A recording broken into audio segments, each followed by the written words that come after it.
जितनी पैसे ये ले रही है ना उससे ज़्यादा हमको मिल रहा है, ये वर्थित है। कि ग्रेटर नोएडा में 50+ कॉलेजेस हैं, तो उनमें से आपको JNIT को आपने कैसे चूज़ किया, लाइक फैकल्टीज़ कैसी हैं, उनका बैकग्राउंड कैसा है, उस बारे में आप बताओ थोड़ा। सो इंटरनेशनल टूर के बारे में जैसे आपने बताया है, तो आप ये बताओ कि उसमें क्या क्या चीज़ें होती हैं, लाइक सर्टिफिकेशन वगैरह जाने से हमें क्या फ़ायदा मिलता है। मैं तो एक्चुअली इंग्लिश मीडियम से ही पढ़ा हूँ, बट हाँ इंग्लिश उतनी अच्छी नहीं थी जितनी अभी मेरी इम्प्रूव हुई है। सर्टिफिकेशन कौन कौन से कराए जाते हैं, अभी तक आप लोगों ने कौन कौन से सर्टिफिकेशन किए। तो guys welcome back to our channel. आज हम आए हैं JNIOT कॉलेज। JNIT के नाम से काफ़ी ज़्यादा फेमस है ग्रेटर नोएडा में, लेकिन इसमें जो PGDM कराया जाता है वो जिम्स के नाम से कराया जाता है। तो एक ही कैंपस का दोनों नाम है। बहुत सारे बच्चे कंफ्यूज रहते हैं कि रियल नेम जिम्स है या फिर JNIOT है। तो आज हम JNIOT या फिर जिम्स के स्टूडेंट से बात करेंगे। ये यहाँ पे पढ़ाई कर रहे हैं। आप फर्स्ट ईयर में हो ना आप लोग? जी हाँ। ठीक है। सो आज हम इनसे बात करेंगे लाइक यहाँ का प्लेसमेंट कैसा है, फैकल्टीज़ कैसी हैं, वर्थ इट है कि नहीं है, और जितना फीस ले रहा है उतना ROI ठीक है कि नहीं है, सारी चीज़ें हम डिटेल में जानेंगे। सो सबसे पहले आप लोग अपने बारे में बताओ। मेरा नाम विशाल हुआ, मैं रांची से बिलोंग करता हूँ। मैं जहाँ पे कैट कोचिंग करता था रांची में, उनसे मुझे रेफरेंस मिला इस कॉलेज के बारे में, अच्छा फीडबैक था, तो मैं इस कॉलेज को ज्वाइन किया। मेरा नाम धीरज कुमार हुआ, मैं जमशेदपुर झारखंड से। जो इस कॉलेज के प्लेसमेंट हेड है वो एक्चुअली मेरे नेबरहुड है।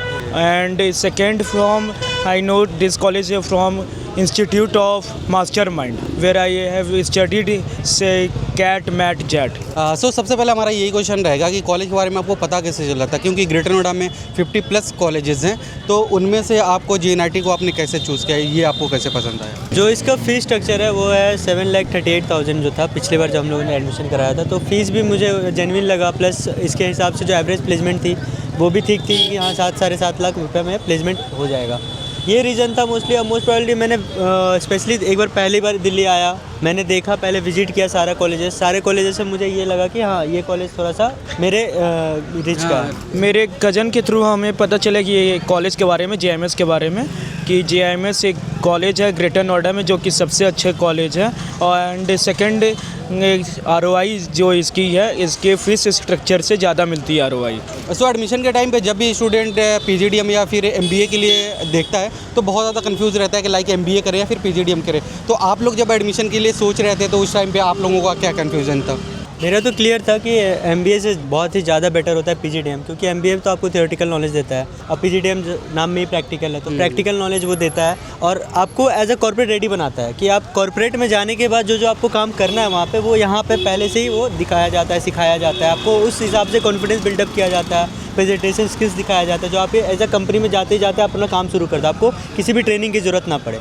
हम तो पहले कंफ्यूज थे कि MBA ज़्यादा अच्छा है कि PGDM ज़्यादा अच्छा है, बट धीरे धीरे पता चला कि MBA में ज़्यादा से ज़्यादा थियोरेटिकल नॉलेज मिलता है। एंड जो क्लास में प्रेजेंटेशन चलता है उसके बेस से हम लोग को पता चला कि नहीं PGDM ज़्यादा अच्छा है, जो कि हम लोग जाके आगे प्रेजेंटेशन आराम से दे सकते किसी प्रोडक्ट के रिलेटेड। सो जैसे JNIT की 8 लाख की फ़ीस है, तो काफ़ी कॉलेजेस की 10 भी है, 12 भी है, 15 भी है, मतलब हर कॉलेज की डिफरेंट होती है। तो जितना ये पैसा ले रहा है उस हिसाब से पढ़ाई कर रहा है कि नहीं, मतलब लाइक फैकल्टीज़ कैसी हैं, उनका बैकग्राउंड कैसा है, उस बारे में आप बताओ थोड़ा। देखो मेरे ख्याल से जो है ना, जितनी पैसे ये ले रही है ना उससे ज़्यादा हमको मिल रहा है, ये वर्थित है। क्योंकि इतना खर्चा ये कर रही है ना। सबसे पहली बात तो अभी इसी बार से हम लोग का सोनू शर्मा का सेशन स्टार्ट हुआ है।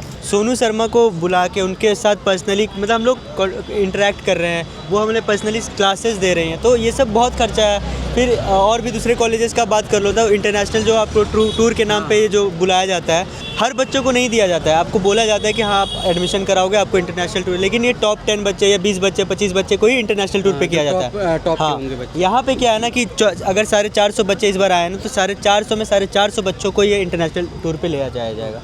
सो इंटरनेशनल टूर के बारे में जैसे आपने बताया है, तो आप ये बताओ कि उसमें क्या क्या चीज़ें होती हैं, लाइक सर्टिफिकेशन वगैरह जाने से हमें क्या फ़ायदा मिलता है। एक्चुअली क्या होती है ना, जैसे पिछले बार वाले सिंगापुर गए थे, आई थिंक मलेशिया गए थे, पहले दुबई, तो 1 वीक का वहाँ पे स्टडी चलती है। उसके अंदर पता किया जाता है कि कैसे टैकल किया जाए प्रॉब्लम, कैसे मतलब कि एजुकेशन वे एक जगह से हम लोग बोल सकते हैं कि एजुकेशन होती है, और साथ ही में आपको प्रैक्टिकल वर्क भी कराती है कि कैसे काम करना है, और उसकी सर्टिफिकेट भी प्रोवाइड की जाती है। सर्टिफिकेशन के बारे में मैं बोलना चाहूँगा। इस बार से कोर्सेरा जो है वो हम लोग के टाइप हुआ है हम लोग के कॉलेज में, तो कोर्सेरा से आप जो भी जैसे फर्स्ट सेमेस्टर में अगर 6 सब्जेक्ट हैं, उस 6 सब्जेक्ट में स्पेसिफिकली हम लोग कोर्सेरा से सर्टिफिकेशन भी हम लोग को मिलती है, जो कि हमारे CV को और भी ज़्यादा इन्हेंस करती है। सो मैं एक क्वेश्चन और पूछूंगा। बहुत ज़्यादा एडमिशन के टाइम पे बच्चे उससे लेकर कंफ्यूज रहते हैं। लाइक ग्रेटर नोएडा में जैसे मैं बताया इतने सारे कॉलेजेस हैं, तो आप लोग जब एडमिशन ले रहे थे like JNIOT, GL Bajaj, Lloyd, तो इन सारे कॉलेजेस में आप किन किन कॉलेजेस को लेकर आप कंफ्यूज थे? मैं तो एक GL बजाज को लेकर कंफ्यूज था, क्योंकि एक नोन ब्रांड है, लोग जानते हैं। अगर आप 10 आदमी को बोलोगे GL बजाज तो वो लोग जानते हैं कि GL बजाज। JNIT का वैसा मतलब ये रिकॉग्नाइजेशन नहीं हुआ है, लेकिन ये जो जिम्स अभी जो PGDM प्रोग्राम आई है, वो फ्लैगशिप प्रोग्राम यहाँ की, उसके थ्रू जो है JNIT का भी बहुत ज़्यादा मतलब अभी ब्रांडिंग हो रहा है और बहुत ही बढ़िया लगा यहाँ पे आके। प्लस मेहनत करती है फैकल्टीज़ यहाँ पे, बच्चे को एक पर्टिकुलर एक स्पेसिफिक इंडिविजुअल बच्चे पे बहुत ज़्यादा मेहनत करती है। कोर्स से लेकर हो गया, प्रैक्टिकल से लेकर हो गया, एकेडमिक से लेकर हो गया, हर चीज़ में सपोर्ट रहता है। एक्चुअली यहाँ पे जो टीचर्स है वो अपने फैमिली समझते हैं कि हाँ बच्चा मेरा अपना बच्चा है, और उसके तौर पे जैसे कोई ज़्यादा ही वीक है उस पर ज़्यादा फोकस किया जाता है, कोई अच्छा है तो उस पर भी फोकस किया जाता है। मतलब ऐसा नहीं है कि आप बाइसनेस चल रहा है बीच में। एंड हमारे कॉलेज में मेंटरिंगशिप भी होती है, हर फ्राइडे को मेंटरशिप होती है। उसमें जो है मेरे एक प्रियांक नाम के सर है, मतलब पर्सनली इतने वो मेरे साथ अटैच हो गए हैं कि कुछ भी प्रॉब्लम होती है वो तुरंत बोलते हैं धीरज तो मेरे को बताया करो, हम सॉल्व करेंगे तुरंत। सो जैसा कि आप लोग यूपी और बिहार से हो, तो लाइक इंग्लिश कम्युनिकेशन बहुत वीक होती है, अपनी पर्सनालिटी डेवलपमेंट उतनी ठीक ठाक नहीं होती गांव बैकग्राउंड होने की वजह से, तो उस पर कॉलेज क्या क्या काम कर रहा है अभी? हर टाइमेस्टर में आपको जैसे 6 सब्जेक्ट हैं, 6 सब्जेक्ट में आपको हर सब्जेक्ट में असाइनमेंट दिए जाएंगे, practical assignment. For example HRM है, HRM में आपको क्या कराया जाएगा कि आपको HRM में एक टॉपिक है, एक टॉपिक आता है आपका परफॉर्मेंस अप्रेजल जो होती है, वो परफॉर्मेंस अप्रेजल टॉपिक है, ठीक है। वो तो मैंने पढ़ लिया थ्योरी मैम से। अब मैम ने क्या किया, उसका प्रैक्टिकल असाइनमेंट दे दिया। आप बोला कि कंपनी विजिट करो, कंपनी विजिट करके HR से बात करो, इंटरेक्ट करो, उनसे पूछो कि उस कंपनी में वो जो परफॉर्मेंस अप्रेजल है वो कैसे इंप्लीमेंट होता है। उससे क्या हुआ, हम लोग को नॉलेज भी मिला। उसके बाद क्या होता है, उसी टॉपिक पे रिपोर्ट बनाकर हम लोग को क्लास के सामने रिप्रेजेंट करना पड़ता है, प्रेजेंटेशन एज अ प्रेजेंटेशन। तो इससे क्या हुआ, मेरा नॉलेज भी सारे स्टूडेंट पे गया, अगला का जो नॉलेज वो लेकर आया HR से, अगला कंपनी का, वो भी मेरे को यहाँ पे सीखने को मिल गया। इंग्लिश कम्युनिकेशन के बारे में आप बताओ, लाइक आप जब आए थे तब कैसी थी और अभी कैसी है? मैं तो एक्चुअली इंग्लिश मीडियम से ही पढ़ा हूँ, बट हाँ इंग्लिश उतनी अच्छी नहीं थी जितनी अभी मेरी इम्प्रूव हुई है। पहले बोले सबके ऑडियंस के सामने में बोलने में डर भी लग रहा था, बट आज आप जहाँ भी बोलवा लो हम फ्रीली बोल देंगे। तो जैसा कि आप सामने अभी कुछ खा रहे थे तो वहाँ से हमने बात की और फ़ौरन आप लोग तैयार हो गए, तो इससे पता चलता है कि कितना कॉन्फिडेंट आप लोग के अंदर में बिल्ड हो चुका है। क्योंकि और भी स्टूडेंट से मैं बोला कि इंटरव्यू कर लेते हैं तो वो नहीं भैया थोड़ा शर्म लगी, हेजिटेट हो रही, तो ऐसा बोल रहे थे। कुछ लोगों में अभी भी है कि हाँ थोड़ा सा कॉन्फिडेंस इशू है, बट वो धीरे धीरे मेकअप हो रहा है, क्योंकि अभी 6 महीने ही हुए हैं। कुछ बच्चे में ज़्यादा होता है, कुछ बच्चे में कम होता है, तो हम लोग में थोड़ा सा कम था, तो हम लोग अभी ज़्यादा कॉन्फिडेंस बिल्डअप हुआ है, बूस्टअप हुआ है हम लोग का कॉन्फिडेंस। तो ये बहुत ज़्यादा इंपॉर्टेंट होता है, क्योंकि जब भी आप कंपनी में जाओगे तो वहाँ पे प्रेजेंटेशन देना एक नॉर्मल सी बात होगी। तो जब आप कैमरे के सामने 2 लोग के सामने नहीं बोल पा रहे हो, तो आप फिर इतने लोगों के सामने मतलब ओनर के सामने कैसे बोल पाओगे? सो अब हम बात करते हैं सर्टिफिकेशन वगैरह के बारे में। सर्टिफिकेशन कौन कौन से कराए जाते हैं, अभी तक आप लोगों ने कौन कौन से सर्टिफिकेशन किए हैं? हम लोगों ने जैसे पिछले सेमेस्टर, सेकंड सेमेस्टर में हम लोग का डिजिटल मार्केटिंग को लेकर था,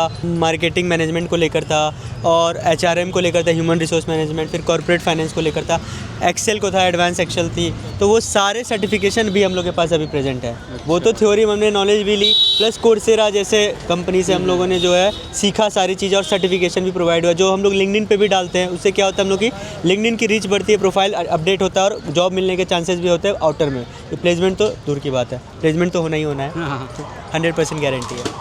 एक्चुअली क्या है ना, जो सर्टिफिकेशन कोर्स कराई जाती है हमारे कॉलेज में ट्राइमेस्टर 1 से ही हो रही है, और उससे थियोरिटिकल से हट के थोड़ी प्रैक्टिकल नॉलेज भी मिलती है कि कैसे मतलब इम्प्रूव करें अपने आप को, और उससे मार्क्स भी हमें मिलती है। यदि आप अच्छे से करते हो, आप अच्छे टाइम पे सर्टिफिकेट जमा कर देते हो वैलिड टाइम पे, तो आपको उसका मार्क्स भी दी जाती है इंटरनल में। एंड प्लस इससे हमको मतलब जैसे ये इन्होंने बताया डिजिटल मार्केटिंग, तो डिजिटल मार्केटिंग का मेरे पास बहुत नॉलेज आया कि कैसे वो काम करती है, कैसे रीच बढ़ाती है अपनी।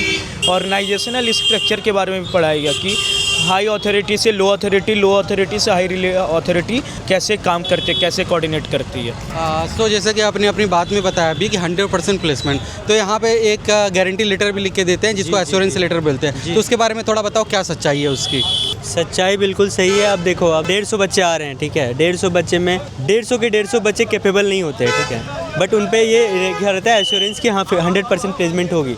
अब वो बच्चे जो है मेहनत नहीं कर रहे हैं फिर भी उनको प्लेसमेंट चाहिए, तो ये तो पॉसिबल नहीं है। लेकिन यहाँ ऐसा रूल है ना कि आप 75% अटेंडेंस इज़ मैंडेटरी, उसके अलावा उसके बिना आप एग्ज़ाम दे ही नहीं सकते हो। जो बच्चे मेहनत नहीं करके सोचते हैं प्लेसमेंट ले लें तो वो पॉसिबल ही नहीं हो पाता है, क्योंकि उनको मेहनत करना पड़ता है। अगर वो क्लास करेंगे, वो कितना दिन नहीं करेंगे क्लास तो उनको करना पड़ेगा, तो वो क्लास करेंगे तो सीखेंगे और सीखेंगे तो अपना स्किल्स पे वो काम करेंगे। इससे वो बच्चे को कैपेबल बना देते हैं कि हाँ बच्चे जो है अपना मेहनत करें। कुछ बच्चे भागते हैं, वो भाग नहीं पाते, और इसी की वजह से 100% प्लेसमेंट जो है वो सही होता है। सो बहुत सारे बच्चे जो होते हैं वो लाइट लेते हैं हर चीज़ों को, मतलब क्लास वगैरह नहीं करते या फिर सर्टिफिकेशन वगैरह बोलते हैं हम ऑनलाइन करेंगे, गूगल कर लेंगे। तो उसके बारे में आप क्या कहना चाहोगे, कितना ध्यान देना चाहिए? जो क्लास नहीं करना चाहते हैं उनके लिए तो वही है 75% अटेंडेंस इज़ मैंडेटरी, और जो सर्टिफिकेशन नहीं चाहते हैं, नहीं करते हैं, उनको इंटरनल में मार्क्स काट दिए जाते हैं। अच्छा। अब इंटरनल में मान के चलो 40 मार्क्स का इंटरनल है, ठीक है। इंटरनल में 40 मार्क्स में 20 मार्क्स जो है उसको दिया गया है कोर्सेरा सर्टिफिकेशन को। अब अगर कोर्सेरा सर्टिफिकेशन टाइमली सबमिट नहीं करते हो करके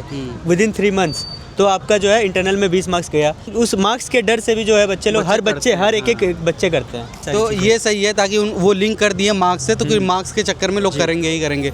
सो एंड जैसा कि पीजीडीएम प्रैक्टिकल बेस मतलब कोर्स है एक तरीके से, तो आप लोग इंडस्ट्रियल टूर वगैरह या फिर इंडस्ट्रियल विजिट वगैरह कहाँ पे किए उसके बारे में? जैसे हम लोग याकुल्ट गए थे, तो याकुल्ट में हमें प्रॉपर बताया गया कि कैसे सप्लाई चेन, कैसे मैन्युफैक्चरिंग हो रहा है, बोतल बनने से लेकर फिनिश गुड तक कैसे आ रहा है। तो ये सारी चीज़ें का नॉलेज मिलता है। उस अगर हम चले गए तो उसके बाद फिर वापस आ गए बिना कुछ सीखे, उनका हमको प्रॉपर रिपोर्ट बनाना पड़ता है कि हम लोगों ने वहाँ जाके क्या क्या सीखा, और वो भी हम लोग को सबमिट करना पड़ता है। तो मतलब भागने का चांसेस नहीं है, बच्चे लोग भाग नहीं सकते हैं, काम से पढ़ाई करेंगे। सो जैसे कि इंडस्ट्रियल विजिट करके आप आ गए, तो कॉलेज में क्या कराया जाता है, उस चीज़ के बारे में पूछा जाता है, या फिर मतलब उससे रिलेटेड कॉलेज में क्या कराया जाता है कि आपने इंडस्ट्रियल विजिट कर लिया तो उससे क्या बेनिफिट हुआ? सबसे पहले तो हमसे रिव्यू ली जाती है कि कितने आप समझे, क्या समझे, कैसा सर्विस रहा उनका। एंड सेकंड वन इसकी असाइनमेंट मिलती है हमें, उसके रिलेटेड रिपोर्ट बनाना कि जो अभी आप समझे हो वो आपको लिखना है उसमें कि आप कितने समझे हो, क्या समझे हो। अच्छा, उस पर रिपोर्ट बनानी है जी। सो बातें करने को हो तो बहुत सारी बातें हैं, लेकिन इतनी सारी मेहनत हम करते हैं, 2 साल पढ़ाई करते हैं, इतना टाइम देते हैं, इतने सारे क्लासेस करते हैं, तो उसके बाद हमें एडमिशन के टाइम पे भी बहुत सारे लोगों का फोकस रहता है। तो यहाँ पे मिनिमम आप बताओ कि अगर कोई बच्चा ढंग से पढ़ाई कर रहा है, 2 साल अटेंडेंस मेंटेन कर रहा है, तो मिनिमम प्लेसमेंट क्या ले सकता है वो? मिनिमम प्लेसमेंट देखो, अगर बच्चा एकदम प्रॉपर पढ़ाई कर रहा है, मेहनत कर रहा है, अपने ऊपर काम कर रहा है, कम्युनिकेशन के ऊपर, अपने पर्सनैलिटी के ऊपर, तो 7-7.5 लाख एवरेज प्लेसमेंट यहाँ हो जाती है, आराम से हो जाती है। और मैं यही बोलूँगा, अगर ये कॉलेज आना है, बाकी कोई कॉलेज जाओ नहीं जाओ, बट एज अ मेरा पर्सनल व्यू है कि अगर इस कॉलेज में आना चाहते हो तो तभी आना, पढ़ना है जब मेहनत करना है। एक बार बात कर लेगा तो वो ज़्यादा ईजी हो जाएगा। हाँ, मेरे से भी अगर बात कर ले तो, और अगर पढ़ना है, मेहनत करना है, भागना नहीं है, मेहनत से अपना करियर बनाना है, तो तभी आना है यहाँ पे, क्योंकि आलसी लोग का यहाँ पे कोई ये नहीं है। काम किया वो कोई फ़ायदा नहीं है, पैसा लगा रहे, पैसा बर्बाद है, पैसा बर्बाद है। तो आप अपना ओपिनियन बताओ एक बार।